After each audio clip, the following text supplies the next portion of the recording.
नमस्कार back to our channel friends. मैं सबका अपने चैनल स्टॉक्स फॉर लाइफ पे बहुत स्वागत करूँगा दोस्तों। ये फिल फैमिली डेफिनेटली बस शेयर बाज़ार में मुझसे बहुत लोग पूछते हैं कि सर शेयर बाज़ार में पैसा कमाने के लिए सबसे मेन चीज़ क्या है। मैं एक ही आंसर दूंगा दोस्तों कि ऑप्टिमिस्टिक रहना। अगर आप आने वाले कल में हमारे इकोनॉमी को लेके ऑप्टिमिस्टिक नहीं है, लाइफ को लेके ऑप्टिमिस्टिक नहीं है, पूरे वर्ल्ड को लेके ऑप्टिमिस्टिक नहीं है, तो शेयर बाज़ार में पैसा बनाना काफ़ी टफ हो जाएगा। बिकॉज बाज़ार में जब 3 महीना 6 महीना साल भर की मंदी होगी और जब बहुत नेगेटिव न्यूज़ होंगे ना, या तो आप शेयर को लॉस में बेच देंगे या फिर उस क्राइसिस में निवेश नहीं कर पाएंगे। और दोस्तों बड़ा पैसा ना क्राइसिस में बनता है, बियर मार्केट में बनते हैं और रियलाइजेशन हमें बुल मार्केट में होता है। ऐसा मैंने बहुत बार इस प्लेटफॉर्म में बताया है और ऑफकोर्स ये भी समझाने की कोशिश की है। जो लोग 2020 में 22 में कोविड को देख के, रशिया यूक्रेन के मैटर को देख के भाग गए ना, उनके पैसे नहीं बने। उनकी वापसी कब हुई? जब बाजार टॉप पे है।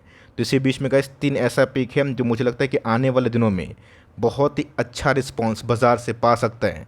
चैनल फर्स्ट टाइम होंगे सब्सक्राइब कर सकते हैं इस तरह की क्वालिटी कंटेंट को सबसे पहले एक्सेस करने के लिए। Now without delaying any for time let's begin.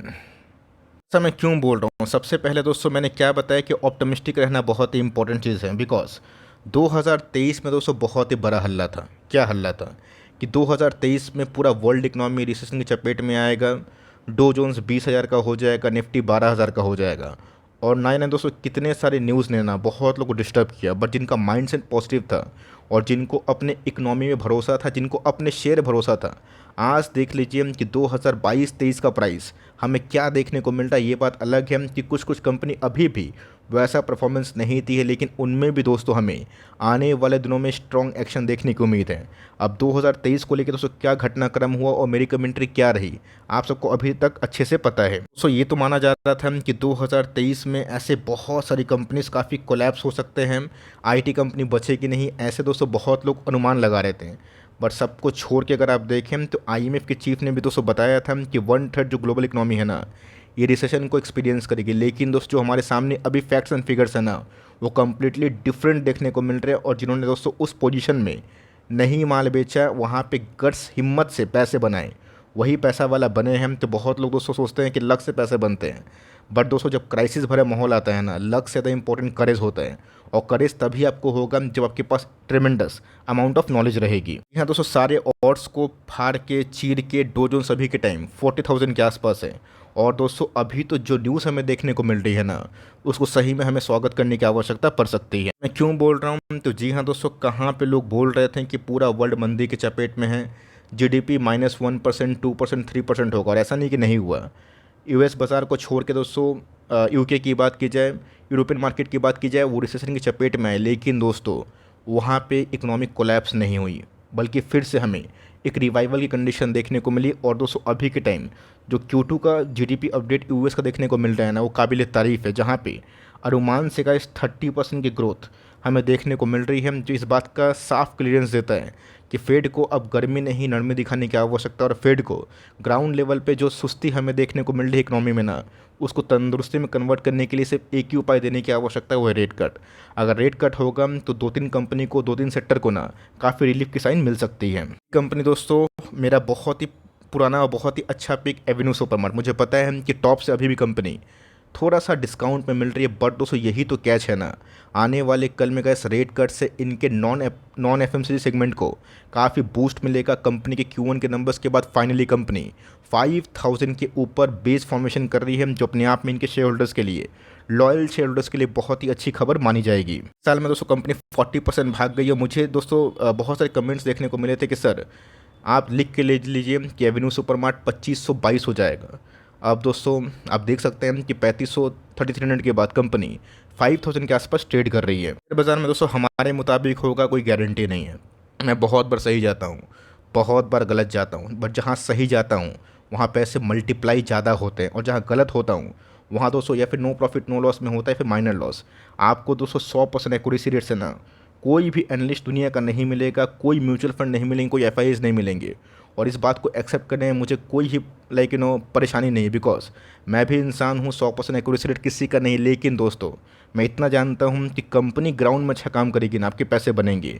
तो मैंने दोस्तों बहुत बार जब बेस फॉर्मेशन हुआ था ना, वीडियो बना के इनकरेज किया था कि आपको पैनिक में नहीं बेचना है और फ्रस्ट्रेशन में तो बिल्कुल नहीं बेचना है, बिकॉज जिस नई कंपनी भागेगी ना, बहुत लोग के रेडियस में आएगी, रडार पे आएगी और उसके बाद इस कंपनी में वैल्यू अपग्रेडेशन होगा। और ऑफकोर्स का इस कंपनी Q1 के नंबर्स के बाद ना बहुत ही अच्छा स्ट्रॉन्ग एक्शन दिखा रही है। कंपनी की बात की जाए तो फंडामेंटली स्ट्रॉन्ग के संग दोस्तों एक ब्लू चिप कंपनी जिसका मार्केट कैप 3.5 लाख करोड़।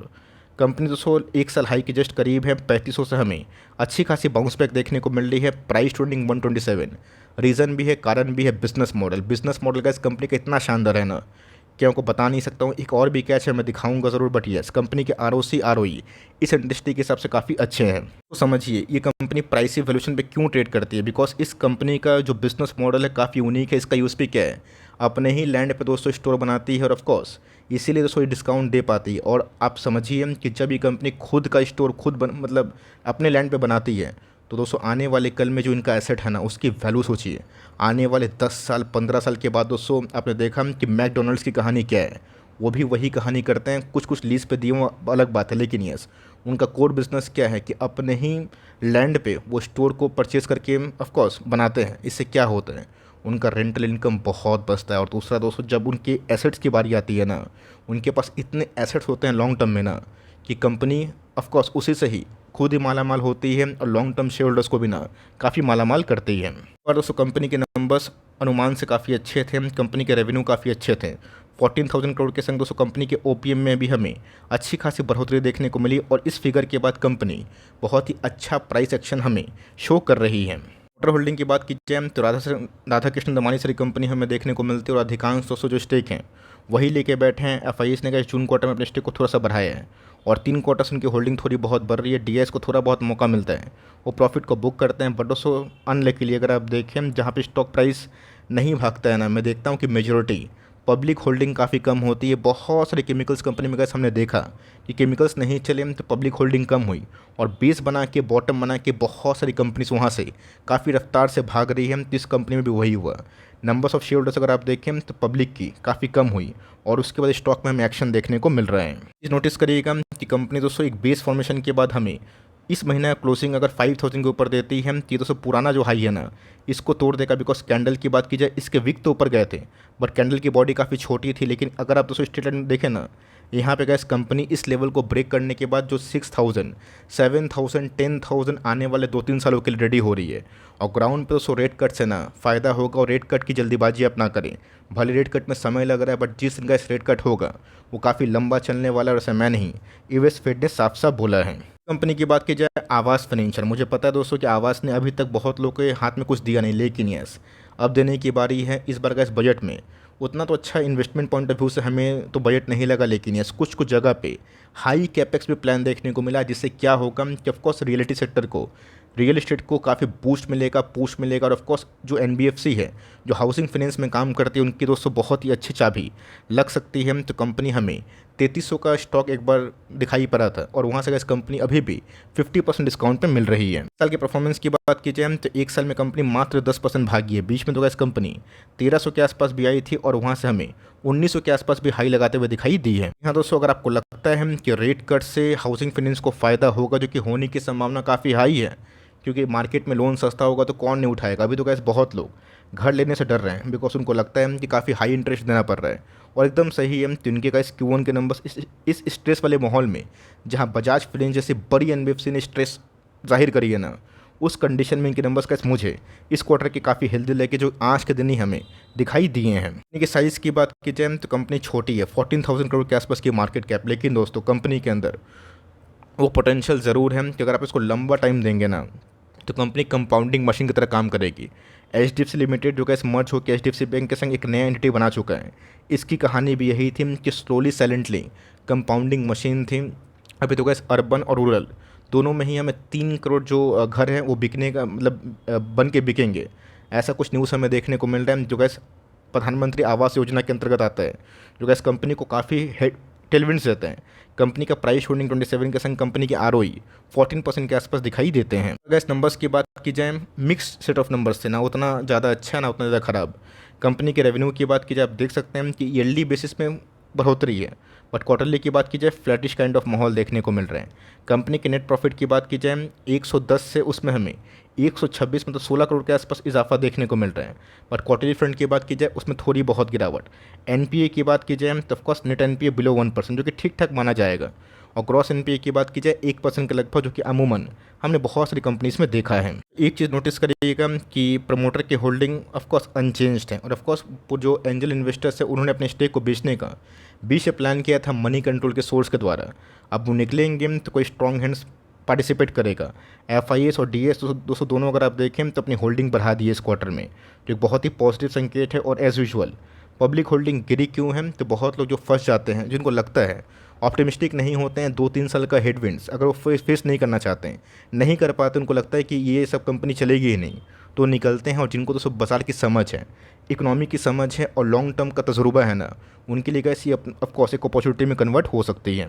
दोस्तों उसके बाद अगर आप देखें तो जमुना ऑटो, आपको अच्छे से पता है कि मैंने इस कंपनी को 100-110 के आसपास कवर किया। इस कंपनी में जिस दिन ब्रेकआउट हुआ ना, वो काफ़ी तेज़ होगा, बिकॉज कंपनी आज की नहीं 70 साल पुरानी है। कंपनी के Q1 के नंबर्स अभी तक अवेटिंग है, बट कंपनी में आज हमें स्ट्रॉन्ग एक्शन देखने को मिल रहा है। और स्टॉक की बात की जाए 6% भागा है। की बात की जाए तो एक साल में गैस बहुत ही मीडियोकर परफॉर्मेंस 26% के आसपास दिखाई दे रहे हैं, जहाँ पर दूसरे ऑटो इंडस्ट्री में पिछले एक साल में काफ़ी पैसे बने हैं। कंपनी की बात की जाए वैल्यूएशन पॉइंट ऑफ व्यू में गैस काफ़ी अच्छे हैं, काफ़ी रीजनेबल हैं। लास्ट 5 ईयर्स की परफॉर्मेंस की बात की जाए तो कंपनी ने 1 लाख को 3 लाख बनाया है, डिस्पाइट कि 2 साल का पीक कंपनी तोड़ नहीं पा रही। टर्म की बात की जाए तो कंपनी का जब भागती है तो अच्छे पैसे बनाती है, जब इस कंपनी का गुड टाइम शुरू होता है पैसे 5 गुने होते हैं, और उसके बाद कंपनी गिरती भी है। यहाँ पे भी गैस कुछ ऐसा हुआ, और उसके बाद कंपनी अपने बेस को बनाने के बाद जिस दिन का स्टॉप को ब्रेक करी और Q1 में कुछ गुड सिग्नल मिल गए, तो मेरा ऐसा मानना है कि इसके 200 का लेवल बहुत दूर नहीं है, बट उसके लिए आपको समय देना पड़ेगा। छोटी मोटी पुल बैक से भी पैनिक नहीं करना होगा। अगर ये कमिटमेंट अपने अंदर डालते हैं और लॉन्ग टर्म तो होल्ड करते हैं, तो मेरा ऐसा मानना है कि इसका Jamuna auto for long term एक अच्छा बेट साबित हो सकता है। यानी कौन से साल बनी थी कमेंट बॉक्स में ज़रूर बताइएगा। ऑफकोर्स इनकॉर्पोरेशन कब हुआ था, चाहे तो कमेंट बॉक्स में सर्च कर सकते हैं, स्क्रीन पर आपको आराम से मिल जाएगा। कंपनी छोटी है, 5000 करोड़ के आसपास की मार्केट कैप है, but valuation point of view से 26 के पी के संग ROC 30 के ऊपर, जो कि बहुत ही शानदार है।